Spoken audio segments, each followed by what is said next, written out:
Welcome to Time Keeps on Ticking. MS Warrior and Mom Life. Cindy Locke was diagnosed with recurring remitting multiple sclerosis in 2006. Listen in on her journey to make the most of her time with her daughter and son. News, interviews, events, and MS hacks from an MS ambassador. Now, let's get started. Here is your host, Cindy Locke. Hey Warriors, Cindy here. Welcome back if you've been listening to my whole HSCT experience, part 1 and part 2. If you're new to this podcast, I had recently posted part 1 and part 2 of my experience with HSCT that I had last year and just came up on my 1-year stem cell birthday on July 23rd. So if you want to go back and listen to 1 and 2 to get caught up, that would be a great thing to do right now. Otherwise, welcome back everyone that's been listening. I'm about to go into what happens when you are discharged from the hospital and headed back home. Oh, it was so exciting because it had been 55 days. This whole thing took 55 days. So I was so excited to be coming home. I was no longer neutropenic, but my immune system could be suppressed for up to a year. My husband was a little bit crazy about things. He bought a ton of hand sanitizer from Amazon and actually 2 of the things you would see in a hospital where they're standing there, pretty much the height of you, if you're short like me, I guess. And he bought those and a bunch of refills. And he also bought little plastic containers of them as well. He bought, a dozen things of Clorox spray and replaced all of the filters in our house. He had the carpets cleaned. He had the maids come and completely clean everything. To be fair to my husband, my immune system was still a baby. When I came home, it was only 10 days old. So it's basically just like having a newborn baby in the house. So you want to make sure everything's baby-proofed. We live in a 2-story home, so he didn't want me to go up and down the steps because he was afraid I would fall. So he set up the downstairs guest bedroom for where I would recover. He didn't allow anybody to use that bathroom, just me. The poor guy. He had been taking care of me, taking care of our children while I was gone, and stressing. Poor thing. And then he received the paperwork from the discharge, and that made it even worse. There were so many rules. For 3 months, I couldn't swim in lakes, rivers, hot tubs, public swimming pools, things like that. No driving. For 3 months, I had to avoid any exposure to urine or feces, which I don't have an issue with because I'm not changing kids' diapers anymore. But it's the same that goes for the animals. Like I couldn't pick up dog poop or clean up their pee or things like that, which was darn shucks. I guess I won't be able to pick up the poop in the yard. That was a good thing for me.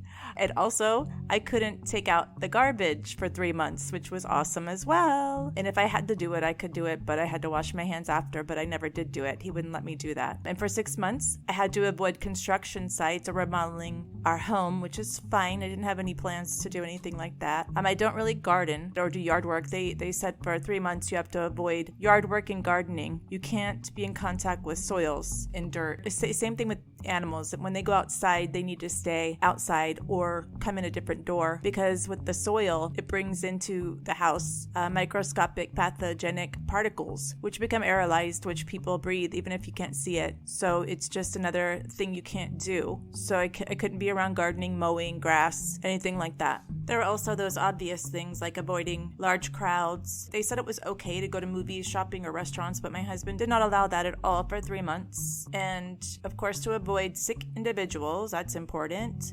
They want you to wash your hands frequently and consistently, and it's very, very important to do that. I feel like this was all sort of preparation for this COVID virus. I feel like I am maybe more used to it than other people are, being stuck at home, quarantined, having to wash my hands all the time and things like that. But I'm still not used to this. I want to say a bad word, but I'm not going to. Crap we're going through right now. So anyway, let me get back to HSCT. So basically, you're not allowed to do any surgeries or procedures or things like that up to a year. No tattoos or piercings for a year. Oh, and then there's food. Oh Lord. Whew. This was challenging. I mean, a lot of it is common sense that you normally do anyway when you're not compromised. But basically, for 3 months, I had to avoid foods that may be contaminated, like salad bars, deli counters. I couldn't get like Subway or anything like that. No sushi, which I don't eat anyway. No leftovers. That was kind of rough because I hate wasting food. However, my husband never allowed us to get any food from any restaurants anyway. He didn't trust that it would be safe for me. And oh my God, it's the same thing now with the virus. Everyone in our neighborhood is picking up food from, the neighborhood joints because we would really like to keep them in business. However, my husband will not allow us to get any takeout because he's afraid I am still compromised and I will get coronavirus because it may still kill me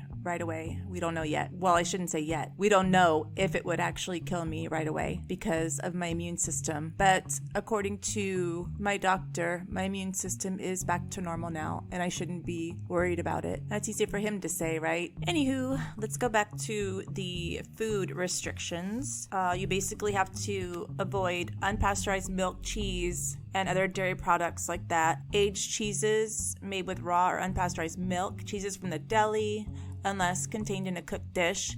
Blue cheese, Roquefort, Gorgonzola, fine with me. I don't like any of those. Raw or undercooked meat, which I wouldn't do anyway. Cold smoked fish, which I wouldn't have either. I don't eat seafood. Packaged jelly meats or cold cuts from the delicatessen, unless heated. Unwashed raw fruits, vegetables, obviously. Raw fruits and vegetables when eating out, which I didn't do anyway. Salad bars or pre-cut fruit sold in stores, which upset me a little bit because I love all those pre-cut fruits that come in the grocery store. They're so much easier. And also I used to eat this yogurt with fresh fruit on top of it that was cut at the grocery store, so I didn't get to have any of that for a while. Let's see. Unpasteurized fruit and vegetable juices. How do I know that? Unless homemade using well-washed fruits and vegetables. And then cooking meat and things like that. Nick actually did use the thermometer and put it in all the meat that whenever he made chicken or beef or steak or whatever, he used that to make sure the temperature was correct because they do give you the minimum internal temperatures needed to, help with not having any contamination with the meat. Really, the bottom line was to keep myself safe and healthy by taking extra precautions with my food preparations and keeping things clean, washing your hands all the time, avoid unpasteurized dairy,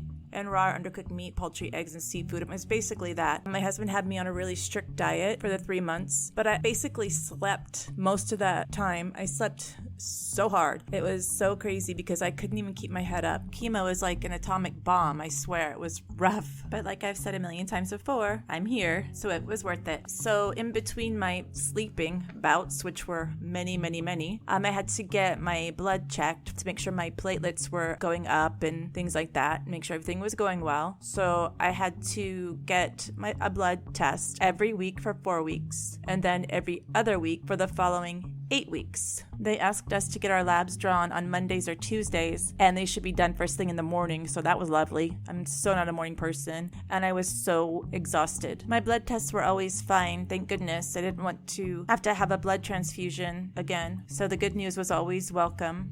They gave us a huge, gigantic list of things to look out for, my husband and I, and anyone else that was taking care of me. There were so many. I mean, there were fever over 100 degrees, chills, sweating, chest pain, shortness of breath, dizziness, cough, anything like that, any type of virus at all, vomiting, things like that. So I was fortunate enough not to have any of that. Let's see, what else? I was prescribed 3 different medications that I had to take. One was an antiviral that I had to take up to a year after transplant, which luckily has passed now, so now I don't have any medication at all. And then there was fluconazole. I had to take that 2 times a day for 3 months. No longer taking that. I had to take Bactrim DS. No longer taking that. So basically, to sum it up, as far as medication goes, I haven't been on any medications at all, aside from my anti-depression medication, I guess you can call it, Cymbalta, and vitamin D, of course, my 5,000 IUs. I will not stop taking that. My multivitamin, biotin, and calcium. That's it. I'm no longer taking any medication for MS. I can't believe it. It's ridiculous. It's unreal. It's a time saver, stress saver, money saver, everything.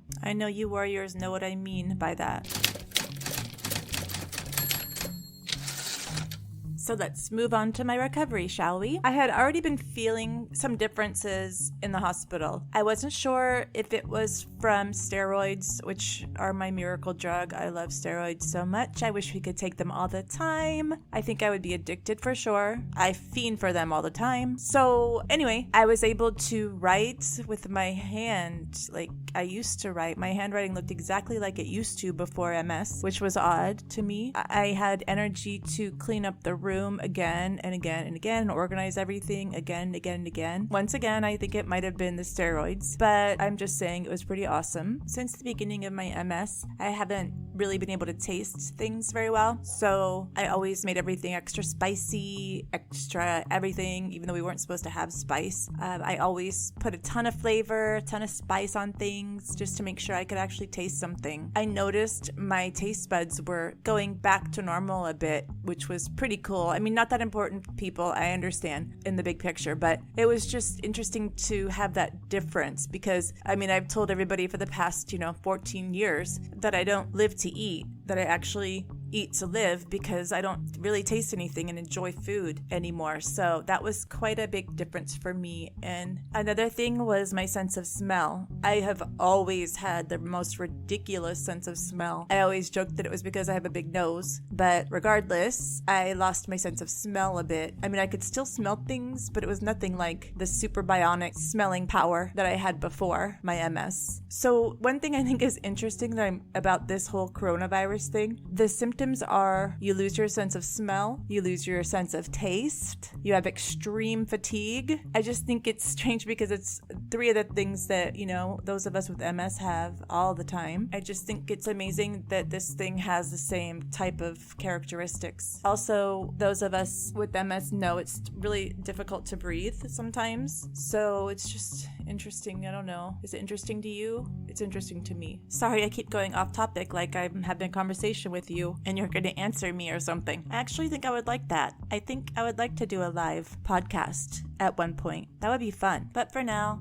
let me get back to my results so far. They say it'll take up to a year or two, or possibly 3, to see the full recovery from this thing, but I've seen so much so far. First of all, I started this podcast channel before I left, and if you check out the dates from these podcasts since then, I hadn't had one since May 26th of 2019. My first podcast back was February 24th of 2020. That's how much energy I had from the time I left to the time I came back. And then the next one looks like it was May 18th. So the energy fatigue thing was no joke. It was really rough. Eventually, I have been able to, looks like I only had a month in between May 18th and June 17th. And then 10 days, and then now it's 7. So I'm hoping that this means my energy level is up enough to be able to do this once a week like I promised, and I will do my best to do that.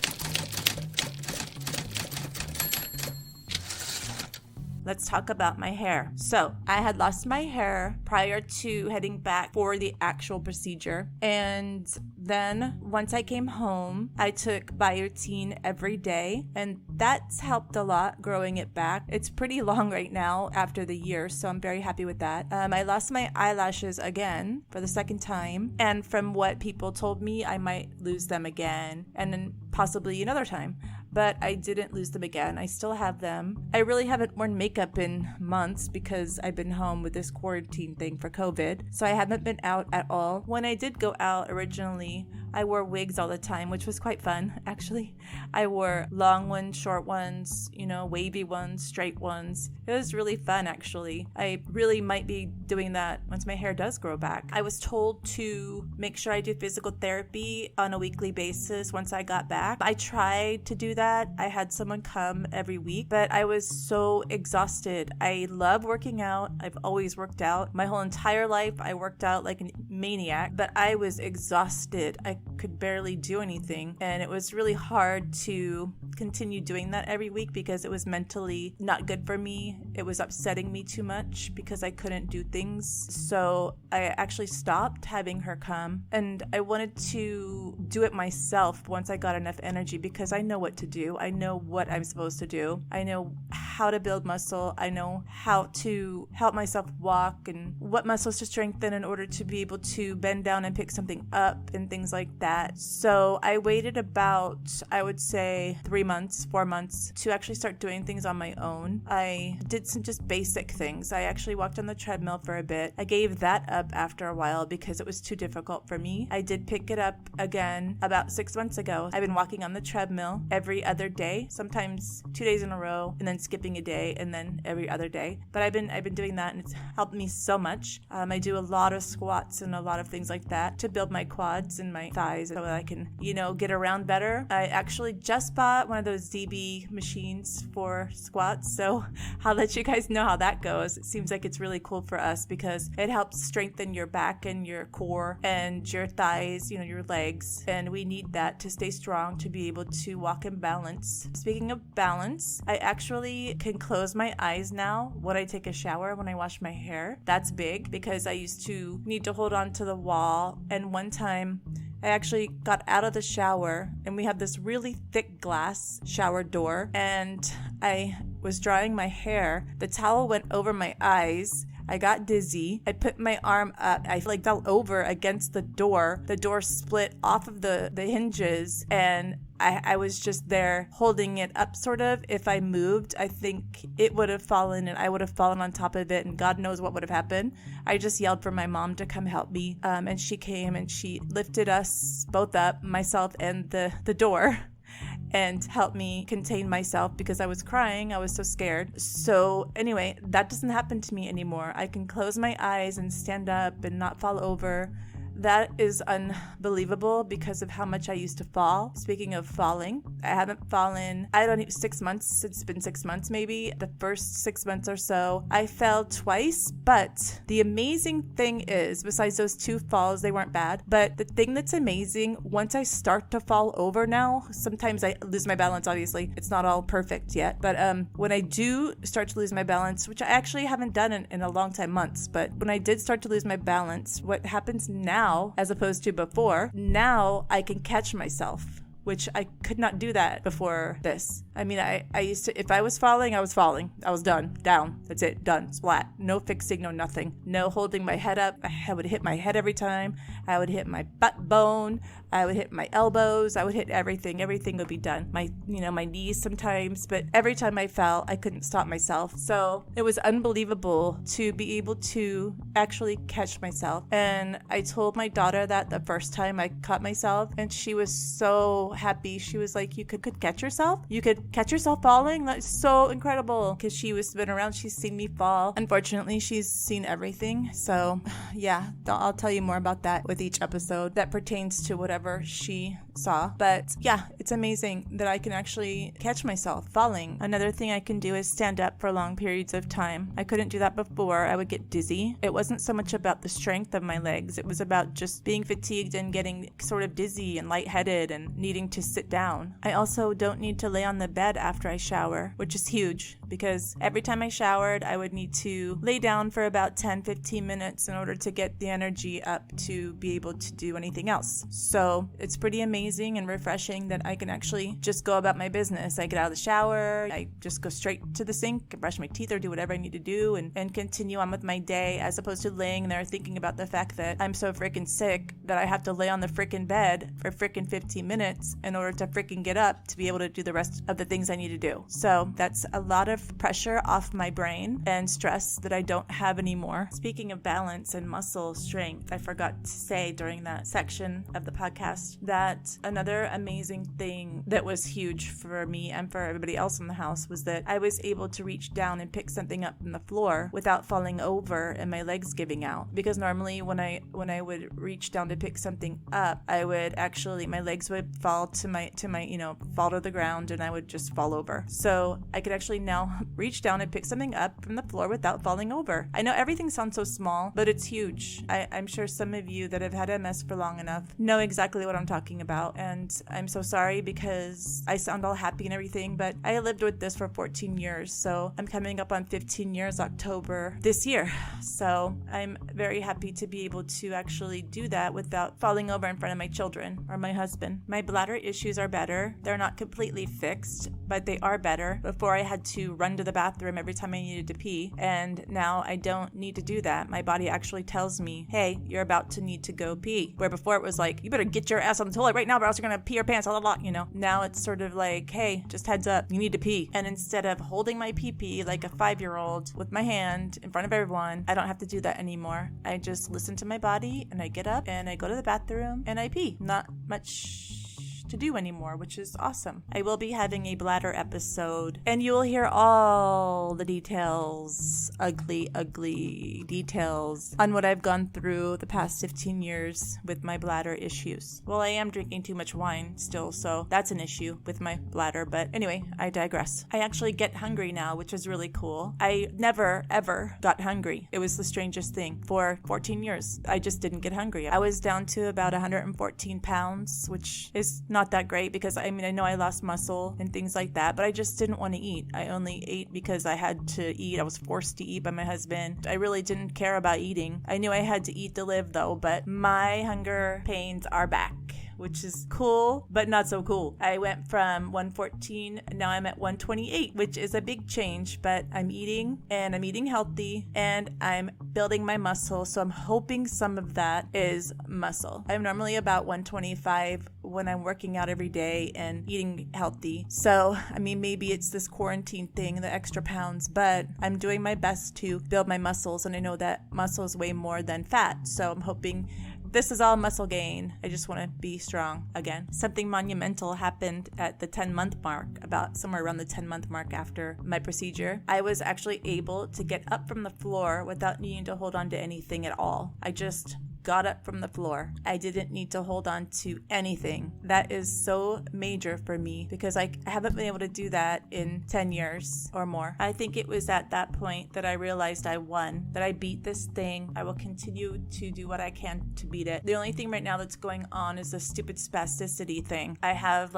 terrible spasticity. It's not that my legs jump, so it's just that I can't straighten them out a lot of times. A lot of times I have to stretch in order to actually be able to walk, which is weird. So if I can get rid of this spasticity, I will be fine. I just need to get rid of this. It's hard to sleep at night because it hurts sometimes and I have to move my legs a lot. And I remember when I first was diagnosed with MS, that was one of the things that bothered me the most, was that it was like restless leg syndrome all the time, 24/7 restless leg syndrome. I had to move them. And at that point, we were flying around the world all the time, going to different places, whatever, and driving, going on driving trips and things like that. And it was so hard for me because my legs sucked. And so this right now though is a whole different level of sucking because it hurts now. So, and I can't straighten my legs, and that really stresses me out because I'm like, well, is this the next step? What's happening? Am I getting worse? But Dr. Burt actually told me when I went to do the interview to see if I can get this done. Dr. Burt said his question is my spasticity and will this actually help me? So it really scared me when that started happening. I was really worried that I did this all for nothing. But at this point, I'm actually better. It helps that I do the treadmill every other day. It helps me a lot. And so I'm just working it out, trying to keep positive and hope that that eventually goes away. I haven't taken any medication yet for it. I know we have some medication I could do, but I need to talk to the neurologist to get that done. Let's see what else. My feet aren't numb every morning when I wake up. That's pretty cool. Every morning when I woke up, my feet were numb and they stayed numb pretty much all day. So, the usual feeling of your feet falling asleep when you've been sitting too long. The feeling, you guys, I know you do. So that is gone now. So that's pretty awesome. Another thing that I think was pretty incredible that showed me there was a difference. We have 2 dogs, and they actually have fleas right now, which is awful. I mean, I had dogs before that had fleas, but this is a whole new level. I've never seen anything like this. These things are everywhere. They're like these little tiny little bastards, or tiny little things, and they like my phone. For some reason, they like my phone. They like my light, the light on my phone. But anyway, I'll just continue my story. So I actually felt something on my arm, and I looked over, and it's this tiny little speck of a tiny little size of a piece of sand, and I'm like, what the hell? And it's the little one of those little guys, one of those little assholes on my arm, and I was like, what the hell? And I could actually feel it. I could feel it. It was amazing because I could never feel anything, and I mean, it was another one of those, oh my god, I can actually feel that little thing walking on my arm. I mean, I was amazed. It was almost like the feeling when I could get up from the floor without using anything to help me. I mean, I killed that little shit, but I'm just saying, it was amazing. So one of the things I really, really despise about this illness is that I don't have the memory I had before. I actually was a writer, and I couldn't think of words anymore. I had to stop writing. I did start up again later on, but I just had to stop writing because I couldn't think of anything. It was very frustrating and stressing me out. But I mean, memory is the scribe of the soul, right? That's what Aristotle said. And I thought to myself, well, if memory is the scribe of the soul, does that mean I don't have a soul or can't see my soul or whatever because I don't remember anything. I don't remember, my memories are gone. I can't remember what I had for breakfast. You know, it was one of those things that made this whole thing worse for me. But I don't think about how bad my memory is every day. So I'm assuming that means it's better a bit. I think it's a bit better. I feel like it's a bit better. My husband says it seems to be better. My kids say, Mom, you don't say as many stupid things as you used to say. So that's a bonus. So I'm going to read you some people's testimonies and how they're feeling after their procedure. One person said, my most annoying side effects are nausea and fatigue, still at 7 months post. Wow, that's too bad. Let's see. Only during isolation, mild diarrhea and night sweats. Oh, speaking of night sweats, yeah, those were awful. I still have them sometimes because, well, perimenopause. But yeah, the night sweats were crazy. And actually, they weren't just night sweats. I was sweating, like, I would have some hot flashes a few times during the day as well, so that sucked. I luckily didn't have joint pain. Looks like she had joint pain. My bone/joint pain totally subsided after 3 months. At 6 months, my eyelashes fell off for a second time. I did have a lot of joint pain suddenly months into my recovery, but I'm fairly convinced that had more to do with the 3 courses of fluoroquinolone antibiotics taken during HSCT, because this type of antibiotic has been shown to eat connective tissue in joints. Wow, another monster, huh? There's even an FDA black box warning about these drugs now regarding this. Okay, great. That said, I knew the risk before I took them and still think they are important to take during HSCT. The joint pain did eventually go away, except that I still have a frozen shoulder and need to do rehab. This person said he was tired and he would get like he was run down when he had a cold. Otherwise, he tolerated chemo rather well and feels fortunate. Let's see. The bone pain from the Neupogen shots was another story altogether, though. I'm so lucky that I did not have bone pain like some people had. I had a little bit, but it wasn't like severe like all these other people. I mean, some people would say they were just sit there and scream. It was so painful. I luckily did not have that. Let me see what else. A little bit of dizziness from time to time during chemo. Yeah, that's normal. Extreme exhaustion. That began a few days after chemo, through isolation into a few weeks after I returned home. Night sweats during chemo and after I came home. Let's see, this one said, I was never nauseous, but did suffer from mild diarrhea, which lasted for about 2 days and resolved a few days after I got home. I reckon it was from the standard antibiotics administered through So, about a month after getting home, all my joints felt stiff and mobility in both shoulders was reduced. Now, 7 months post, this is easing off, but I did feel like the Tin Man, and I still feel rather stiff in the mornings, but a hot shower and moving helps. Mobility in my shoulders is much better now, but I still feel my shoulder joints are weak, and I would be afraid to hang from monkey bar. This is interesting because a couple people have mentioned their shoulders, right? Let's see. Chemo in itself was not bad. Fatigue after the steroids wore off. Yes, I love my steroids. Okay, I wasn't even aware that they started wearing off when I fell in the little park outside of the hospital and couldn't get up. And I had a walking trolley, but it rolled away from me, and there I was, sitting in the ground for 5 minutes until a soldier walking by helped me back to the hospital. Oh, that's so sweet. Why didn't anybody else help her back up? What the hell? Ugh. Fatigue after 2 p.m. is immense. Have to do everything in segments. That was kind of how I felt for 15 years. Like, okay, so let me do this right now, and then I'll sit down and rest. Okay, let me just do this little laundry and sit down and rest. That's basically how I felt the whole time. So, okay, so let's see. Eyelashes became sparse after 3 months. Stiff mobility in the mornings. So this whole stiff thing, I don't know, it kind of makes me feel a bit better. Muscle weakness even after 5 months post. Hot flashes at 3 months post. Hair starting to flourish 3 months post. Yep, that's about the time that mine did. No bone pain at all from chemo. That's good for her. Another girl said, I was very tired and lost all my hair except eyebrows and eyelashes. Also, I had intestinal problems a few weeks after, which could also be caused by antibiotics, maybe. Couldn't eat anything without diarrhea and had to build it up again by bacteria. So that's basically how some people fared during this whole thing. Oh, I have another one. This is somebody that says about how much better they are. My temperature intolerance has greatly improved. I can be out in the sun and heat while kids are playing without melting, and cold no longer sends my legs into immovable spasms. I can take hot showers. Me too, by the way. I forgot to mention that. I can actually be in a warm shower now, like a fairly hot shower, without like almost falling down. So I feel the same way. Okay, I can rinse off my head and face in the shower with closed eyes without having to hang on to something to keep them from tipping over. Oh my God, me too. That's awesome. Okay, this is another person. My sleep has gotten so much better. I used to wake up at 1 a.m. and be up till 3 most nights for no real reason, just insomnia. Same here. Now I fall asleep pretty quickly and sleep through the night for the most part. The next person, my mental clarity, brain fog, has been very eye-opening. I didn't realize how foggy it truly was because of the gradual onset. The new clarity is incredible. And yes, it is. It's definitely incredible, and I have that same experience. I feel so much better now. Another person said, my hair is starting to grow back a bit, peach fuzz really. My eyebrows are drastically thinning. My eyelashes are thinning too. Thank God for makeup. Without mascara and eyebrow pencil, I sort of resemble powder. That's funny.